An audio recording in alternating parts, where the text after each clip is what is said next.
और दूसरा शास्त्र कहता है कि जो घर की गृहिणी भोजन बनाती हो उसे भी इस चीज का ध्यान देना चाहिए महाराज, वो मिथ्या बोलकर भोजन न बनाए, झूठा मुंह करके रसोई में ना खड़ी हो। क्यों? क्योंकि जो आपके घर में भोजन प्रसादी बन रही है ये भगवान का प्रसाद है, ये भगवान को भोग लगेगा महाराज।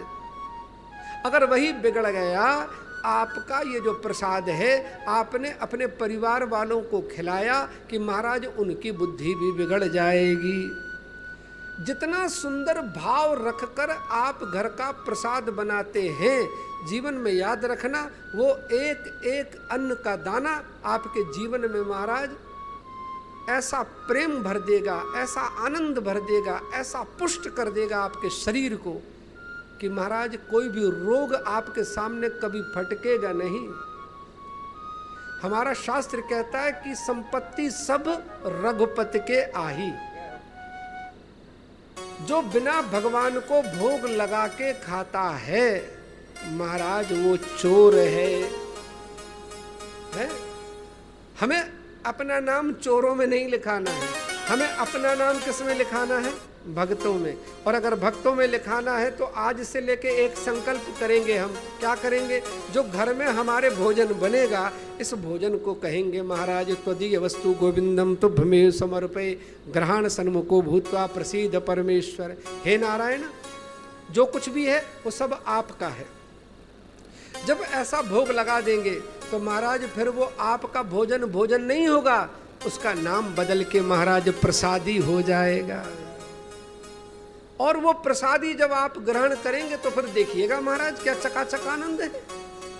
तो निश्चित रूप से मन प्रसन्न हो जाएगा। आज फल देकर उस संत ने कहा कि ले ब्राह्मण जा जाकर अपनी स्त्री को खिला देना। और अगर नियम पूर्वक वो 9 महीने तक रह गई, सुंदर बुद्धि वाली संतान होगी। और अगर नियम बिगड़ गया तो भाई मेरे तू जान और तुम्हारा भाग्य। ब्राह्मण उछलता कूदता प्रसन्न होता हुआ महाराज जैसे ही अपने घर में पहुंचा तो धुंधली ने पूछ लिया, क्या बात है पंडित जी, बिना बताए हुए गोल हो गए थे, कहाँ चले गए थे? और आए भी हो तो 2-4-5 दिन के बाद आए हो, कहाँ से चले आ रहे हो? तो कहा कि चिंता मत करो भाग्यवान, अपने भाग्य की लॉटरी लेने गया था मैं। अच्छा, तो कहा कौन सी लॉटरी मिली? तो कहा कि ये फल दिया है एक महात्मा ने, ले फटाफट इस फल का तू भक्षण कर ले। क्या होगा?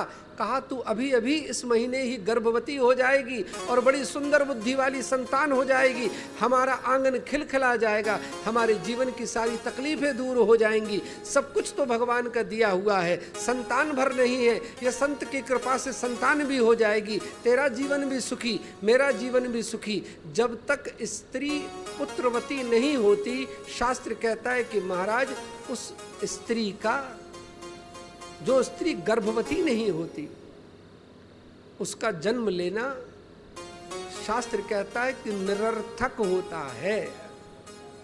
सही मायने में स्त्री तब होती है जब वो महाराज पुत्रवती होती है, संतान होती है, तब स्त्री धर्म उसका पूर्ण होता है। तब तो महाराज ये बड़ी मजाक उड़ा दिया इसने। पंडित जी ने तो फल दे दिया, अपनी 4 सहेलियों को बुला लिया, कहा देखो तो सही, बुढ़ापे में पंडित जी का दिमाग खराब हो गया। कहा क्या हो गया? कहा कि हो ये गया है कि इनको महात्मा कोई मिल गए होंगे जंगल में। क्यों? क्योंकि 24 घंटे तो बाबाओं को ढूंढते रहते हैं लोग। इनको कोई बाबा मिल गया और बाबा ने कुछ ले दे के इनको एक तो फल दे दिया होगा और कह दिया होगा कि जाओ जाकर अपनी स्त्री को खिला दो, संतान हो जाएगी। अरे आप लोगों में से बताओ, कभी जिंदगी में आपने कभी सुना है कि कोई केला सेव फल खा ले और उसके संतान हो जाए? तो जो उसी प्रकार की स्त्रियां थी, उसने कहा अरे कहाँ लगाई हो बहन ये फालतू की बातें, कभी ऐसा होता है? केला सेव पपीता खाने से कभी संतान होती है क्या? लेकिन महाराज एक सत्संगी स्त्री बैठी थी, उसने कहा नहीं नहीं, इन सारी चीजों को हंसी मजाक में मत उड़ाना। क्यों? वो फल अगर किसी संत ने अगर आपको महाराज उठाकर प्रेम से दे दिया है तो याद रखना वो फल नहीं है, उस फल में उस महात्मा की तपस्या है। और महाराज निश्चित रूप से हमने एक नहीं, हमने ऐसे कई घटनाएं देखी हैं कि किसी महात्मा ने किसी को फल दे दिया तो महाराज उनके परिवार में संतानों की लाइन लग गई है।